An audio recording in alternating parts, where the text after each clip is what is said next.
Jamie, thanks for taking the time to talk to us today. How are you? Hey, I'm doing great. Thank you for having me.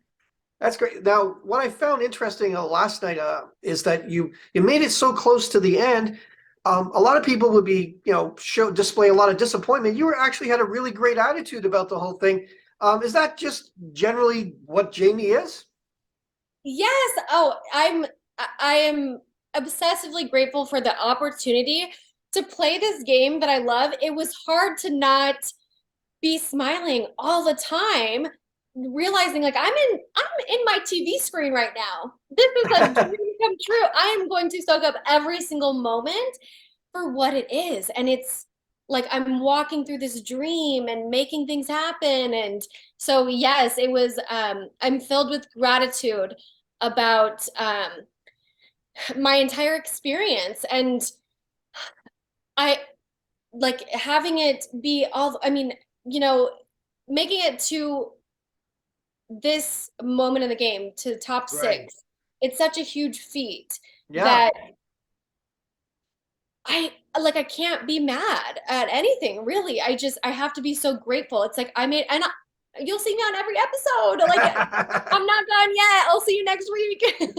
And it's cool that now I have the power in the game, the true power to write down at Final Tribal. And it's still, I'm still playing the game just from a different angle. And so I love having the experience of every part of Survivor, besides, of course, like the final winning. But I can't get beyond the feeling of gratitude. Now, tell us a bit about how hard it was to break up that Tika trio because you really gave it your best shot. Yes, it was really hard, and you want to paint people as being really big threats and have them Right. imagine themselves sitting at Final Tribal with a person like Carson, who was a brilliant human and had a great game. And so you want to kind of offset the target from you to them. And for me, it's like I was always kind of managing like the idol being a target and having to position myself as that. But Right. I was surprised that they wouldn't want to take a shot at one another because of them all having similar games, and would they be able to outdo each other at Final Tribal? Those things are, I'm trying to paint the picture to them of Yeah. why, like, hey, by the way, sit by me because I'm not a threat, and really managing my threat level. But at the same time, knowing with the Tika 3, I had a relationship with Jam Jam that Right. wasn't really seen, and with Carson. And, they were able to prove their loyalty to Lauren and I through a couple votes. And that was a big trust builder for us to see, okay, like they are willing to leave Carolyn out of a vote, and Right. specifically because we asked them. And that to me was a huge indicator of like, okay, well, I'm going to take this knowledge and see how they vote. And they were willing to risk their relationship with Carolyn to completely leave her in the dark. And so to me, it seems like, wow, they really are working with us, but we still need to break them up because they could easily go back to that. And so you're kind of also looking at everybody's threat levels. You're looking at what everyone values as Right. a game player and deciding how that's going to tee up next to your individual game. And so yeah, long story longer, that was the that was it was kind of a goal to break up Tika, Right. but obviously, we couldn't crack the Tika 3. Now, a large part of your story obviously was the phony immunity idol. Tell us a little bit about how you found out the truth. And and actually looking back, it's like, man, I'm glad Kane went out of the game with that one. I mean, that must have been a sigh of relief for you. Just that whole situation. Yeah, it was, rewinding even to uh, the moment that you find out it's fake. Yeah, You are I was in such shock that I'm rewinding my entire game because you're kind of strategizing as if yeah. you have an idol and thinking, okay, I can leverage it in this vote in this way, and how am I going to use this tool that I'm so lucky to find? And it was a huge deal when Kane walked out the door with it, because it's Yeah. like your little bit of insurance and comfort that you have and confidence that it gives you in the game. You know, you can kind of play a little bit differently because you have this, you have a little bit of, safety. Yeah. But when Kane leaves with it, and it's like, no, it's the worst thing. Had it been a real idol, that's the worst thing that can happen. Having an idol walk out the door that was once in your hands, and you're kind of doing it in anticipation for an advantage that we had seen in seasons past. Um, so at the time, it felt like this is like and at the time, it was, we're protecting it because the word on the street was that that I had the idol, and that Right. was brought to my attention by Lauren the day that I got back from the merge. She said, "Hey, by the way, everybody thinks you have an idol." Matthew told Carson, and Carson's telling Right. everybody, just so you know. And so when Carson brought me that information, it was info that I had already known, and had to kind of manage, like, okay, am I going to just deny because Matthew's not Right. here to confirm, Right. or and then having it go out the way that it did, it was like, okay, now this story is going to sound really silly. What am I going to do? How am I going to unwind this for everyone? And would I even believe me? So you're kind of managing all of this at once and realizing how hilarious it sounds.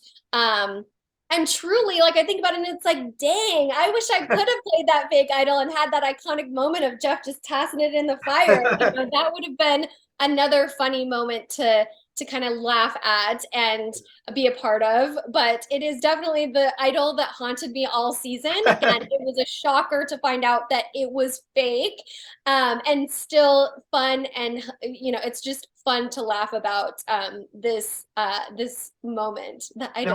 Now was it equally shocking? Because it was to me that you were honest with everybody. Said, "Look, this is what happened," and nobody believed you. I found that kind of shocking myself. I'm like, you hadn't given them any reason to believe what you're saying wasn't true.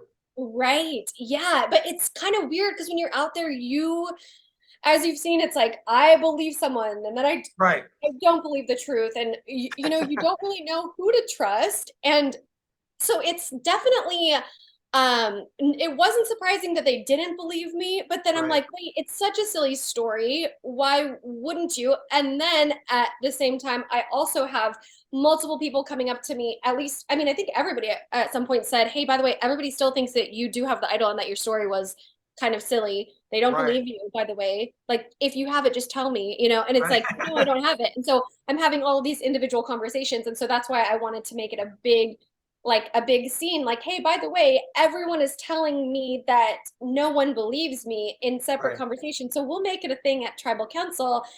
I don't have it, guys. Like, I really don't have it, and I promise, and like, everybody can verify, like, let's use this time to verify each other's stories. And so that was kind of the yes, that was kind of how it went, where and why I had to make it such a big deal, because everybody was thought that it was, they were doing something by telling me that, "Hey, by the way, nobody believes you." But it's like, I know that no one believes me. Yeah.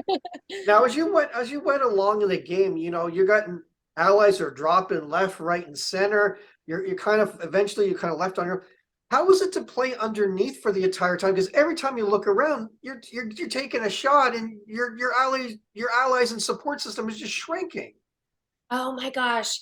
Yes, beginning with, oh, my Ratu. I will always be Ratu strong. And coming in so confident. I had made the decision going to Soka that I was not going to relay any Ratu or any accurate Ratu information, so that Right. I could prove to Ratu that I was going to stay strong with them, because it was still early on in the game enough where we didn't really get to prove our allegiance to one another. Right. And build that. So it's like I had to do something, and I decided that, especially once I figured that Soka wasn't going to work with me, they made it very clear Right. that they weren't going to let another person in, and I was fine with that. It's like, I would be the easy vote for them, Right. and so I had to figure out exactly what that was going to do to my game, staying Ratu strong.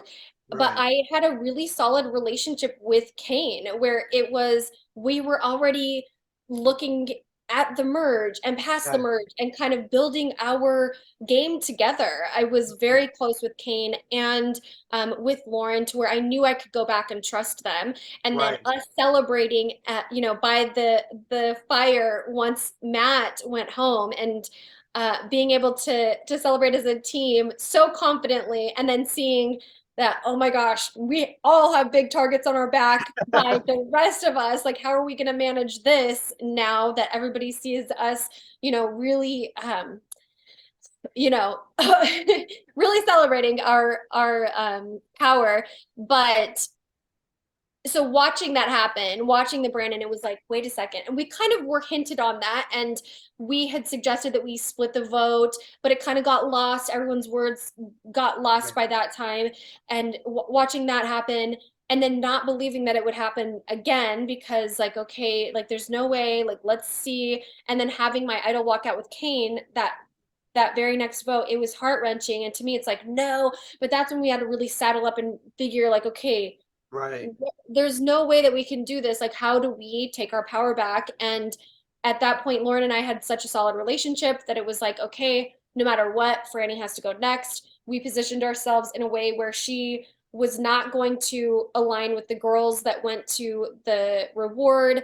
Right. And I knew I had to start painting the picture of Franny being a bigger threat than I was because at the time everybody thought like Jamie has an idol, let's just get her out or flush the idol. And Yeah. so for me, for Lauren and I, that was the strategy. And then Lauren threw out Heidi's name to distract Carolyn and Franny because we needed to keep Carolyn distracted. And then we didn't want to loop Heidi in so that Heidi and Danny had a little riff. It was going to cause a Right. riff in Tika. So during that tribal council, we knew where the votes were going, what the votes were doing, and it was something that we could celebrate. And then the same thing happened, with Danny. And so watching it dwindle, it was like, okay, yes. And then it was kind of like a comeback, like, yes, we got Franny out. Yes, we got Danny out. And we positioned ourselves in the Danny vote to guarantee that we would be there the next day.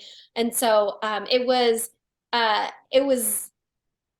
it was sad, but we thought Right. that it was swinging our way. The pendulum was coming back towards in our favor.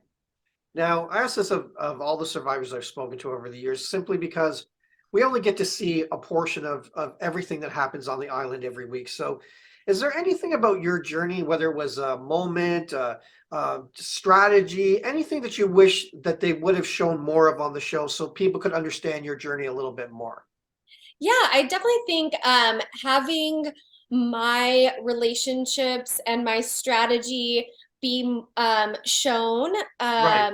A lot of the overwhelming screen time was like the idol, which is fun and Right. hilarious to kind of see. But I think that overshadowed what we were really working on doing. So I would have Right. loved to have seen my relationships with Lauren and with Jam and our strategies and how we got to the final six. Right. And as well as, my relationship with Heidi, I love her. And we Yeah. had really great bonding moments like on Soka. She and I made bone broth together with the fish bones and like literally like made cups and we're sipping it. So there's little moments like that I wish would have popped up to kind of show Right. the relationship building side of my game because I went in there with a social, like I wanted to build personal emotional connections with every single person, and that's Right. what I did. And I wish that was shown a little bit more. Now, obviously, you're part of the jury, and you're going to have to say in who wins this season.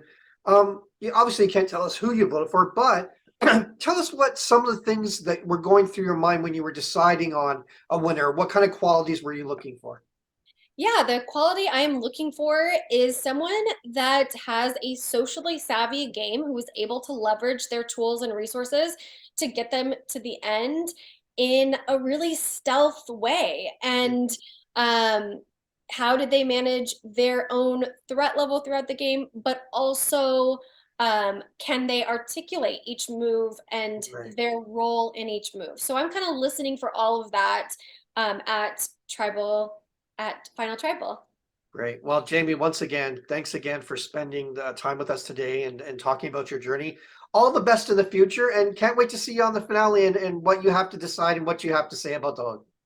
Yes, thank you so much. So grateful. Thank you. Thank you.